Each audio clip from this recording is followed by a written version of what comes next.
na gid Zay, naka-follow man gyapon ko lagi. Panagsa na lang gid kay kamo agi, daghan na gid siguro. Kaayo kog na-follow maong nag-ilog namong tanan. I know. Dapat ako ra usang imong i-follow. Dapat wala akong kahati sa puso mo.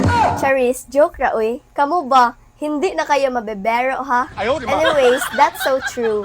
Nag-vlogger na gid ang tanan. Natabunan na gid ko sa inyong mga listahan. Pero hey, that's okay. Everyone has a chance. Kaya nga no, ako na day pwede.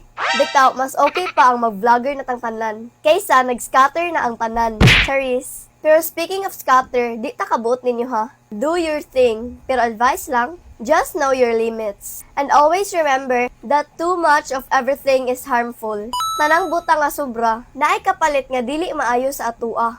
Okay, so you know what I'm saying? But if about sa nag-vlogger ng tanan, or daghan na kayo mag-na-follow nga mga influencer, pabor kayo na nato kay para at least, di ba? Di ta mahutdan og tan-awon. Unlike sa TV, limited ra ang mga channel nga ato ang makit-an. Need pa na to pamayran. Kanay mga vlogger, makikonnect na tag wifi sa silingan, daghan na tag-vlog nga makit-an. O diba? Bibura. Pero by the way, thank you so much ihapon ninyo. Kay maski grabe naka-crowded ang mga social media, tungod sa kadaghang nag-vlog, pasok gyapon ko sa inyong newsfeed. Maka-watch gyapon mo nako. Bonus na kung inyong i-like, comment, and share. So kamo na magbuot. So yeah, antang next vlog guys, mag-TikTok sa ko. Bye-bye!